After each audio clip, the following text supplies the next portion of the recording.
Welcome to the Deep Dive. This is where we take the sources you send us, dig in, and, well, try to make sense of them together, hopefully making us all a bit better informed. Yep, turning that curiosity into actual understanding. So today, we're tackling a document our listener sent over titled 015 Teach Them to Obey. They were interested in its specific angle on religious discipleship. Right. Specifically how it talks about teaching obedience. It's quite a focused piece. It seems to be based on some notes referencing biblical passages, Matthew 7, Matthew 28, things like that. And it lays out a very specific Bible study method. Very practical, step-by-step, all aimed at, well, fostering that obedience. Exactly. So our mission for this deep dive, Yeah. figure out the main arguments here about why obedience is so central, look closely at the actual method it proposes. And maybe see if it sparks any thoughts for you, the listener, about, how this stacks up against maybe more traditional ways of learning, especially in a faith context. Yeah, our listener felt this document hinted that traditional learning might be missing something key. So let's dig in. What is that missing element, according to this? And is this teach them to obey idea a real alternative? Okay, so the document kicks off with a pretty bold claim. It says that while churches, religious groups, are often quite good at teaching doctrine. Doctrine meaning like the core beliefs. Exactly, the foundational beliefs, the principles. They're good at that, it argues, but maybe weaker when it comes to helping people actually live those beliefs out. The obedience part. So knowing the rules isn't the same as playing the game well. Precisely.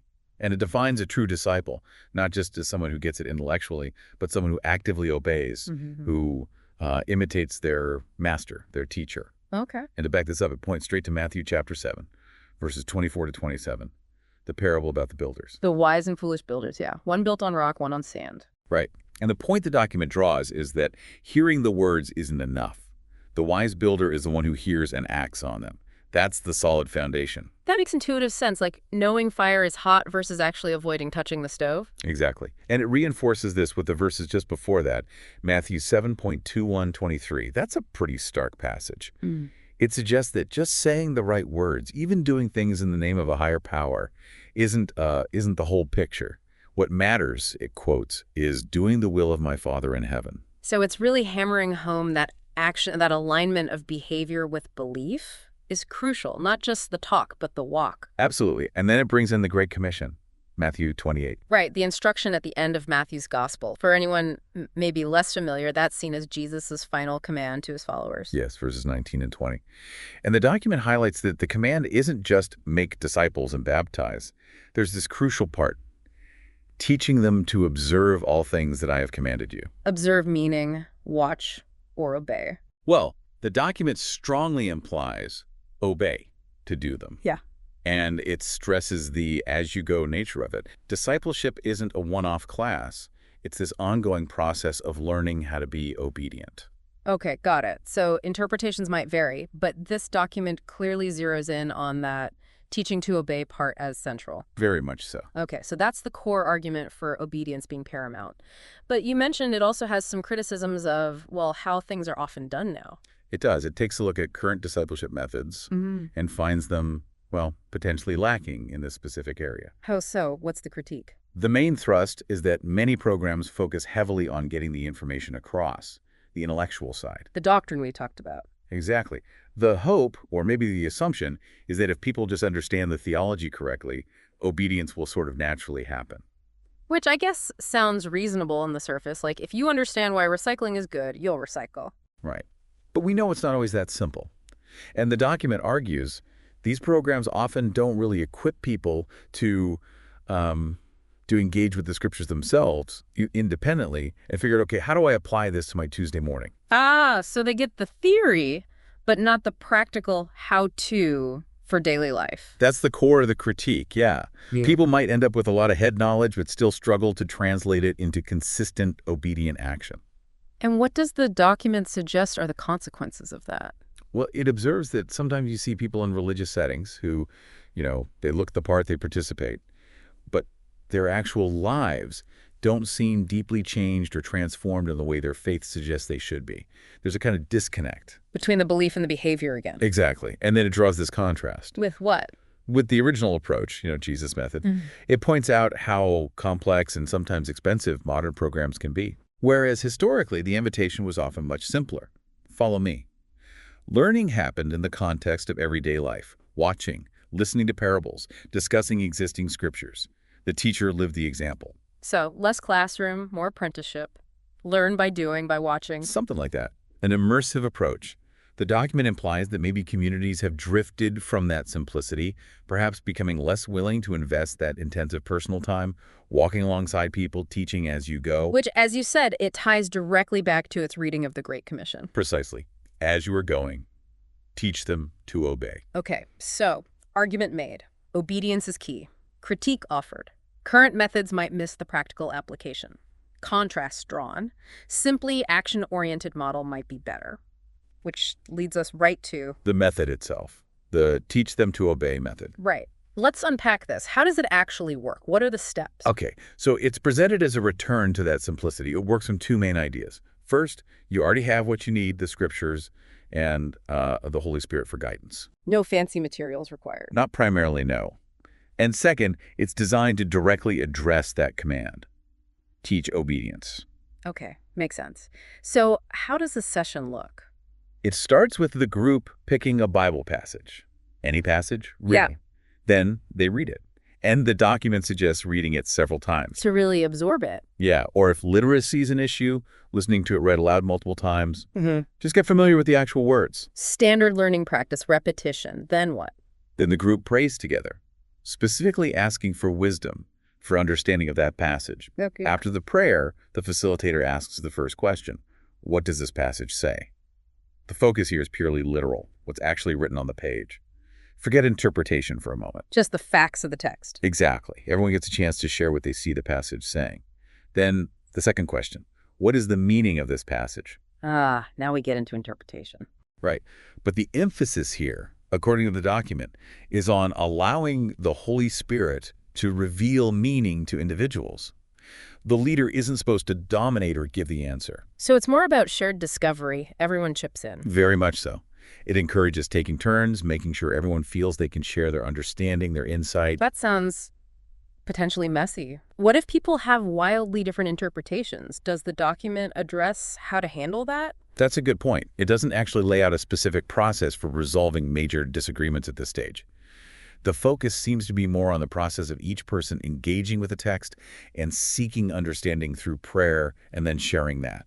Getting an answer seems less important than the seeking and sharing itself. Interesting. Okay, so after discussing meaning, The leader asks if other scriptures come to mind that relate to this passage or topic, kind of cross-referencing, building connections. broadening the context. Yes, and then it pivots directly to application with a question like, what should I do? Getting the group thinking, practically. Okay, moving from what does it mean to what does it mean for me? Exactly. And that leads into the core of the method, these 7 specific questions. Let's hear them. Okay, for the passage being studied, the group asks, 1. Is there a praise to God to offer? 2. Is there a prayer to pray? 3. Is there a promise to claim? 4.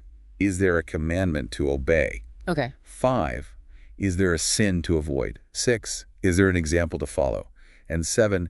Is there knowledge to gain? Wow, that's thorough. Covers a lot of ground for any text. It really does. And this document notes, not every passage will hit yes on all 7. If the answer is no for one, you just move to the next. Right, but if the answer is yes... That's where the obedience focus really kicks in. For every yes, there are 2 crucial follow-up questions. There. First, what is it? So what is the specific praise or prayer or commandment or sin, etc.?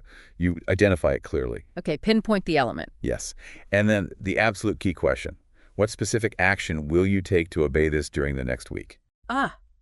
Okay, specific action. Not just, I should pray more, but... Exactly. More like, I will set aside 10 minutes before work on Tuesday and Thursday to pray specifically about X. It has to be concrete, actionable. And the facilitator's role is to make sure everyone comes up with something specific. Yes. They guide people to articulate a clear plan. And it's understood that different people might have different actions based on their own situation and what they feel guided to do. Personal application. Right.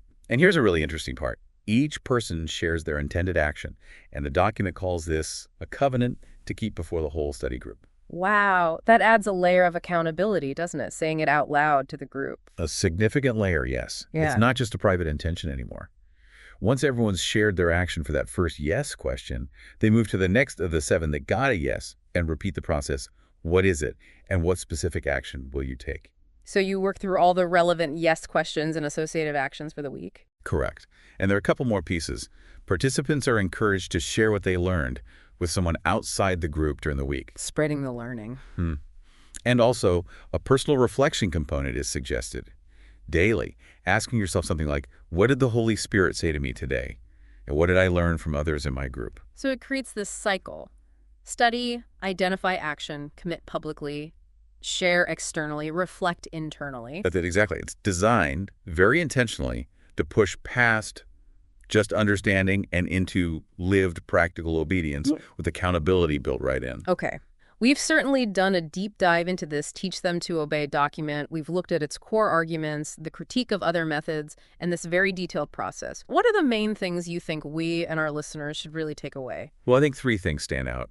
First, just how strongly it argues that practical obedience isn't just part of discipleship. It's maybe the defining mark of a true disciple. Knowledge alone isn't enough. Right. The action piece is paramount. Second, the critique it offers that maybe many approaches focus too much on the intellectual side and don't sufficiently equip people for the doing. That's a provocative thought. Challenging the status quo a bit. Definitely. And third, the method itself, it's very structured, very action-oriented, laser-focused on getting from text to a specific, planned, accountable act of obedience. It really does offer a different perspective, doesn't it? It makes you think, how does this focus on application resonate with, say, how you learn anything new? A skill, a language, anything? Does zeroing in on what specific action will I take change how you approach learning itself? That's a great question. It pushes back against passive learning, doesn't it? It raises the idea, is knowledge really integrated, really yours, until it changes how you act? This method forces that connection. Food for thought, for sure. And maybe that final question for you, listener, is could this kind of simplicity, this emphasis on concrete action and maybe even shared accountability, could that be useful outside of a religious context? Personal development, learning a new craft, team projects. Perhaps the core principle, moving from understanding to planned action, has broader relevance. Definitely something to ponder. Thanks for digging into this with me. My pleasure. Until our next deep dive.